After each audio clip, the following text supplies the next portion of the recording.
폭군 연산을 끌어내리고 중종이 왕위에 올랐지만 아직 조정의 혼란은 가시질 않았습니다. 무리한 공신 책봉으로 인해 대강과 공신 사이의 싸움이 계속되고 그 결과 유자강은 유배당하게 되었죠. 한편 중종 초기에는 크고 작은 역모도 계속되었는데요. 주로 공신 책봉과 공신들의 득세에 불만을 품은 자들이 반란을 일으키려 모의했으나 결국 내부자가 배신하고 정보가 흘러나가면서 모든 역모는 실패하게 됩니다. 자, 그럼 이렇게 혼란스러운 전국 초기, 중종은 어떤 왕이었으며 권력을 잡은 반정 세력은 어떤 삶을 살았을까요?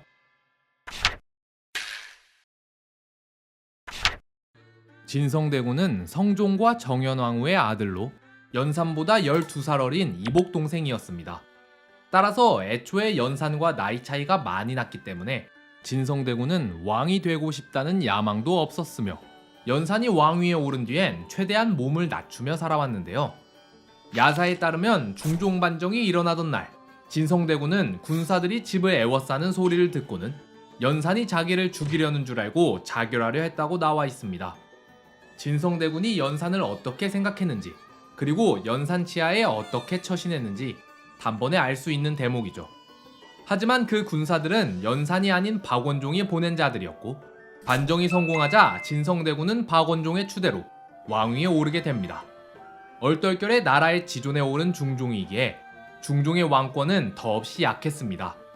중종에겐 그냥 연산의 눈치를 보던 삶에서 공신의 눈치를 보는 삶으로 변한 정도였는데요. 이 시기 중종의 모든 행동은 딱 하나의 단어로 표현할 수 있습니다. 바로 연산과 반대로죠. 연산은 사냥을 좋아하고 잔치를 벌이길 좋아했기 때문에 중종은 사냥도 멀리하고 잔치도 잘 열지 않았습니다. 연산은 사치품을 좋아하고 돈을 마구 썼기 때문에 중종은 항상 검소하고 절약하는 생활을 했습니다. 연산은 경연을 싫어하고 공부도 싫어했기에 중종은 경연에 꼬박꼬박 잘 참석하고 학문에도 열심을 다했습니다. 연산은 간언을 싫어하고 언로를 막으려 했기에 중종은 항상 신하들의 말에 귀 기울이고 자주 구원을 실시해 기탄 없이 관료들의 의견을 들으려 했습니다. 또한 연산은 유학의 가치를 무시했기 때문에 중종은 항상 유학의 가치를 존중한다는 표현을 하려 했죠. 오늘의 암구호는 사람이냐 귀신이냐로 정했사옵니다. 사람이냐 귀신이냐가 아니라 군자냐 소인이냐로 바꾸도록 하라. 이렇듯 최대한 연산과 달라 보이려 노력하던 중종이었지만 관료들은 그에 대한 압박을 쉽게 거두지 않았습니다. 중종은 11살 때 12살이던 신씨를 부인으로 맞아 8년간 그녀와 함께 했는데요. 야사에 따르면 신씨는 지혜로운 자여서 중종 반정이 일어난 날 자결하려는 진성대군을 말리고 군사들의 말머리가 집 밖으로 향하고 있다는 사실을 통해 이들이 진성대군을 지키러 왔다는 사실을 알아내기도 하죠. 그러나 중종이 왕위에 오르자마자 신하들은 그에게 신씨와 이혼하라고 강요합니다. 왜냐면 신씨가 반정군의 척결 대상이었던 신수군의 딸이었거든요. 거사할 때 먼저 신수군을 제거한 것은 큰 일을 이루기 위해서였습니다. 허나 지금 신수군의 딸이 궁궐에 있사온데 만약 그녀를 중전으로 삼으신다면 종사를 해치는 것이 되옵니다. 다 맞는 말이긴 하나 신씨는 조강지처인데다 내게 잘못한 일도 없는데 어찌 그냥 내치란 말이오. 전하, 이는 나라의 종사에 관련된 것이옵니다. 사사로운 정을 끊어내시고 속히 내치소서. 알겠소. 오늘 저녁에 신씨를 패하고 궁궐에서 내쫓도록 하시오. 그렇게 관료들에 의해 쫓겨난 신씨는 죽을 때까지 다시 궁궐로 돌아오지 못했습니다. 그런데 이렇게 쫓겨난 신씨를 안타까워한 백성들은 그녀에 대한 여러 이야기들을 만들어냈는데요. 중종은 신씨를 그리워하며 자주 신씨가 사는 인왕산 쪽을 바라보았는데 이 얘기를 들은 신씨는 중종이 볼 수 있게 인왕산 바위에 자신의 붉은 치마를 걸어두었다 하여 지금의 치마바위 전설이 탄생했죠. 또한 중종이 죽기 직전에 밤이 어두운 틈을 타 한 여인이 얼굴을 가린 채 궁궐로 들어갔는데 백성들은 이 여인이 신씨이고 중종이 죽기 전 마지막으로 신씨를 보려고 불렀다는 소문을 만들어냈는데요. 그런데 사실 이 여인은 무당으로 중종의 쾌유를 빌기 위해 드린 거라고 하네요. 중종을 향한 관료들의 압박은 여기서 끝이 아니었습니다. 앞서 이과의 역모 사건 때 견성군은 이과가 누군지 알지도 못했으나 이과가 그를 다음 왕으로 추대하려 했다는 이유만으로 관료들은 다 같이 대궐 앞에 나와 견성군을 죽여야 한다고 요구했고, 중종은 결국 견성군을 사사할 수밖에 없었죠. 조금이라도 지금의 정권을 유지하는 데 방해되는 인물은 살려둘 수 없다는 입장이었던 건데요. 게다가 앞서 살펴봤듯 관료들은 중종이 잠깐 비둘기를 구경한 것도 트집 잡을 정도로 중종의 일거수일투족을 감시하려 했는데요. 그러다 보니 중종에겐 특이한 버릇이 하나 생겼는데, 바로 어떻게 해서든 신하들에게 트집 잡힐 만한 일을 하지 않으려 하는 것이었습니다. 괜히 자기가 주도적으로 뭘 결정하려 했다간 나중에 혹시라도 뒷말이 나올까 두려워 무슨 안건이든 신하의 의견을 따르려 했고, 혹시라도 트집이 잡히면 구구절절하게 변명을 늘어놓았죠. 게다가 안건이 올라와도 결정을 내리는 걸 계속 뒤로 미루고 신하들에게 계속 의견을 물으며 이쪽 편을 들었다가 또 저쪽 편을 들었다가 왔다 갔다 하는 모습을 많이 보였는데요. 그러니 신하들이 보기엔 중종이 결단력 없고 우유부단한 왕으로 보였겠죠.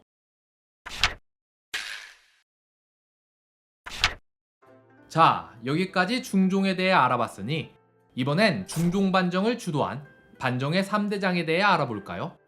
반정의 3대장은 연산을 패하고 중종을 왕위에 올리며 조정의 핵심 실세로 거듭나게 됩니다.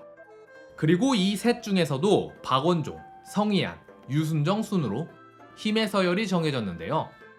먼저 박원종은 반정의 수장이면서도 그 이후의 전국을 어떻게 운영할지에 대한 의지나 포부가 없었습니다. 박원종은 원래 무관 출신이라 권력의 핵심으로 들어갈 수는 없었는데, 반정으로 이미 권력의 정점에 올랐으니 명예에 대한 욕심도 없고 그의 관심은 오로지 돈과 여자 그리고 잔치밖에 없었는데요. 그러다 보니 정치적 안건에 대해선 항상 좋은 게 좋은 거지 란 태도로 나왔고, 다만 대간의 반대에 맞서 공신 목록을 유지하는 데에 초점이 맞춰져 있었죠. 반면 자기 집은 궁궐처럼 호화롭게 꾸미고 연산이 거느렸던 흥청들을 하사받아 수많은 기생을 거느렸으며, 그의 집 창고에는 전국에서 모여든 뇌물이 산처럼 쌓여 있었고 식사를 할 때는 왕 못지않은 진수성찬을 차려 먹었다고 합니다. 한편 박원종과 달리 문관 출신이었던 성희안은 박원종보다는 정치에 관심이 많고 정책 결정에 적극적으로 나섰습니다. 그러나 자기 주장이 너무 강해서 다른 이들의 의견을 잘 듣지 않으려 했죠. 또한 공신으로 이루어진 권력 집단을 유지하려고 노력했는데요. 그런데 이렇게 핵심 권력층은 자기들 이속 챙기기에 바쁜 데다 대간들은 매일같이 공신을 견제하는 데만 열을 올리고 중종은 신하들 눈치 살피기에만 급급하니 이에 대한 부작용은 오로지 백성들 몫이었습니다. 말로는 패주 연산을 물리치고 나라를 구했다고 하나 실제로 백성 입장에서는 달라진 게 하나도 없었거든요. 아니, 오히려 관료들의 행패를 억누르던 연산이 없어졌으니 이제 관료들의 행패가 더 심해졌다고 볼 수도 있었죠. 공신을 100명이 넘게 책봉하니 그들에게 포상을 지급하느라 국가 재정은 텅텅 비었는데, 관료들은 이게 연산의 사치 탓이라며 백성의 고열을 짜냈습니다. 또한 관료들은 그동안 연산 치하에서 억눌려 있던 욕망을 마침내 터뜨리듯 시도 때도 없이 모여서 먹고 즐기기에 바빴는데요. 게다가 역모가 그렇게 많이 일어났다는 건 새 권력층이 국정을 장악하지 못했단 얘긴데, 그러다 보니 관료들의 근무 태도도 엉망이 되었습니다. 이때 관료들이 얼마나 일을 대충 해놨으면 중종 사후에 중종실록을 편찬하려고 보니 사관들이 회의나 정사 기록도 제대로 정리해놓지 않아서 참고 자료가 부족할 지경이었는데요. 일이 이 지경이니 당연히 관료들의 부정부패도 더 심해졌겠죠. 게다가 하필 중종 초기에는 가뭄에, 우박에, 홍수에, 지진까지 하필 천재지변도 수없이 발생해서 계속해서 흉년이 찾아왔습니다. 그러니 백성 입장에선 연산 시절보다 나아지기는커녕 더 나빠졌다고 생각할 지경이 되었죠. 자, 이렇게 명예와 권력을 전부 거머쥔 반정의 3대장. 그러나 이들이 예상치 못한 게 하나 있었으니 사람은 어느 날 갑자기 병으로 죽기도 한다는 겁니다. 중종 5년 44세의 박원종은 영의정에 오른 지 1년도 안 됐는데 갑자기 죽어버립니다. 2년 후인 중종 7년에는 유순정이 영의정에 올랐는데 그도 고작 3개월 있다가 죽어버리고 중종 8년에 영의정에 오른 성희안도 3개월 만에 죽어버리는데요. 게다가 뒤이어 정막계의 고변이 터지면서 신윤무도 역적으로 몰려 죽임을 당하자 고작 중종 8년에 공신의 핵심 인물들이 전부 죽어버리고 맙니다. 물론 수많은 공신들이 아직 잘 먹고 잘 살고 있긴 했지만 핵심 인물들이 사라진 만큼 조정을 이끌 다음 세력이 누가 될지에 사람들의 관심이 쏠렸는데요. 다음 시간엔 드디어 중종시대의 가장 유명한 인물 조광조에 대해 알아봅시다.